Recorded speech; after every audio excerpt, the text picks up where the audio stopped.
मेरे रास्ते में कितनी रुकावटें हैं और कितनी बार करूं? बार बार कोशिश करता हूँ, हिम्मत जुटाता हूँ, पर जब कुछ मिलना ही नहीं है तो कोशिश करूं ही क्यों?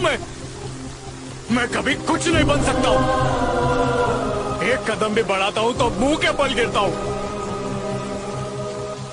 मेरे लिए वो टीवी सेंटर का जॉब ही बिल्कुल सही था।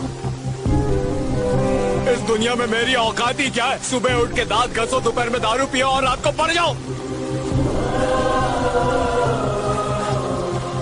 अरे छोड़ दीजिए। छोड़ दो मतलब?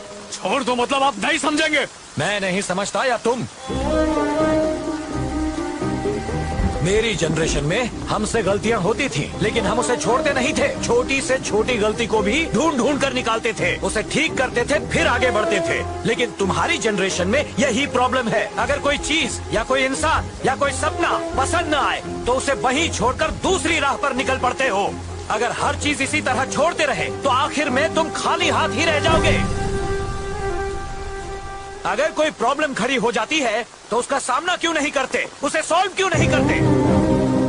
अगर तुम्हारे किए हुए काम पर कोई उंगली उठाता है तो उसे उसका जवाब दो, और अगर जवाब पता नहीं तो ढूंढो।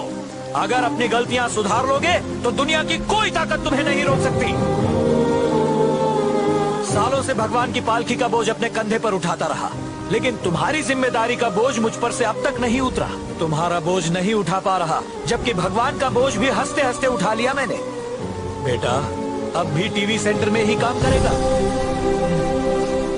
इंसान की प्यास कितनी ही बड़ी क्यों न हो, वो उसे अपने आंसुओं से नहीं बुझा सकता। तुझे तो बातें टालने की आदत है ना, मेरी बातों को भी ऐसे ही टाल देना। अब चल।